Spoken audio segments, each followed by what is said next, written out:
Au cœur des montagnes verdoyantes de la préfecture de Tochigi, à quelques kilomètres de la ville de Nikko, connue pour ses temples et ses forêts sacrées, se cache un lieu étrange, presque irréel, Western Village, un parc d'attractions à thème américain, aujourd'hui figé dans le silence et la poussière.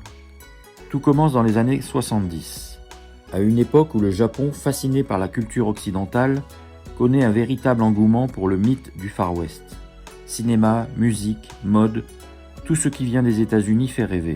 C'est dans ce contexte qu'un passionné du monde cow-boy, Hideo Murata, chanteur célèbre de musique country japonaise, décide de créer un parc unique en son genre, un petit morceau d'Amérique en plein Japon.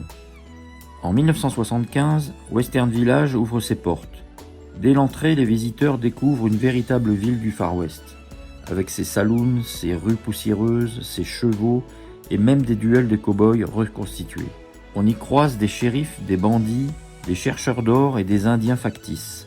Tout est fait pour plonger le visiteur dans un film de western, les décors en bois, la musique country, les pancartes en anglais et les mannequins animés qui rejouent les scènes typiques du 19e siècle américain. Le parc ne s'arrête pas là. Il y a aussi un train à vapeur miniature, des spectacles de cascades, un musée de cire et même un mont Rushmore japonais. Une immense réplique sculptée dans la roche représentant les visages des présidents américains. Un projet aussi ambitieux qu'insolite. Mais malgré tout le soin apporté à sa création, Western Village ne connaîtra jamais le succès espéré. Le public japonais, curieux au début, finit par se lasser. Dans les années 80 et 90, voit naître de nouveaux parcs plus modernes, comme Tokyo Disneyland ou Universal Studios Osaka. Le Far West perd de son attrait face aux héros de Disney et aux mangas. Peu à peu, la fréquentation baisse, les recettes chutent et les bâtiments commencent à se dégrader. Au début des années 2000, le parc ferme ses portes, sans annonce officielle, laissant derrière lui un décor complet de villes fantômes. Les chevaux ont disparu, les mannequins se sont figés et la nature reprend doucement ses droits.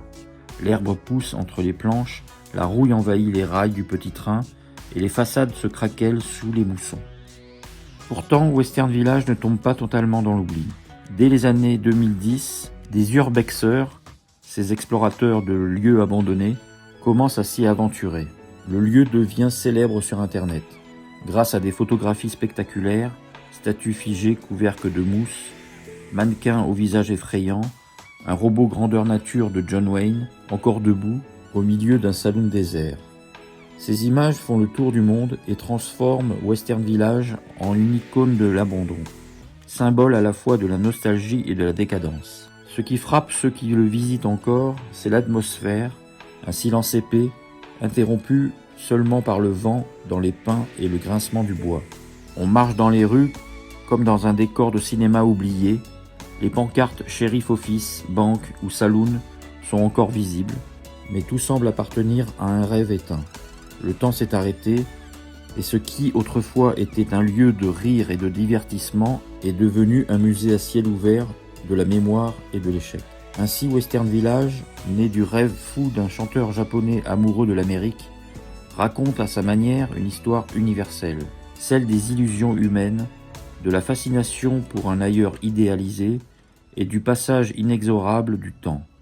Aujourd'hui, le soleil couchant éclaire encore ses façades rouges et ses anciennes poussiéreuses, rappelant que même les rêves les plus flamboyants finissent un jour par se transformer en fantômes.